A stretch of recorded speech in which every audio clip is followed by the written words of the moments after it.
ஒரு மரத்தில் குரங்கும் புறாவும் நண்பர்களாக இருந்தன. ஒரு நாள் குரங்கு தனது நண்பனாகிய புறாவுக்கு சாப்பிட சுவை மிகுந்த வாழைப்பழத்தை பறித்து வந்தது.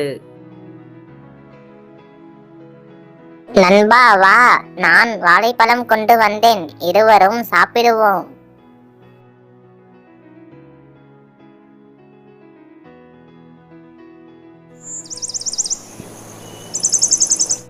அடுத்த நாள் புறா மாம்பழம் பறித்து வந்து குரங்குடன் பகிர்ந்து சாப்பிட்டது. இப்படி ஒருவருக்கொருவர் உணவை பகிர்ந்து உண்டு வாழ்ந்து வந்தன.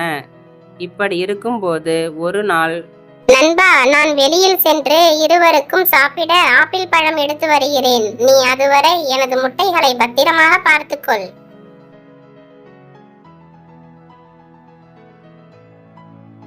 ஆஹா, இன்று நமக்கு நல்ல முட்டை உணவு கிடைத்தது. டேய் பருந்து, புறா இல்லை, முட்டையை தின்று விடலாம் என்று வந்தாயா? நான் காவலுக்கு இருக்கிறேன், ஒழுங்கா ஓடிடு.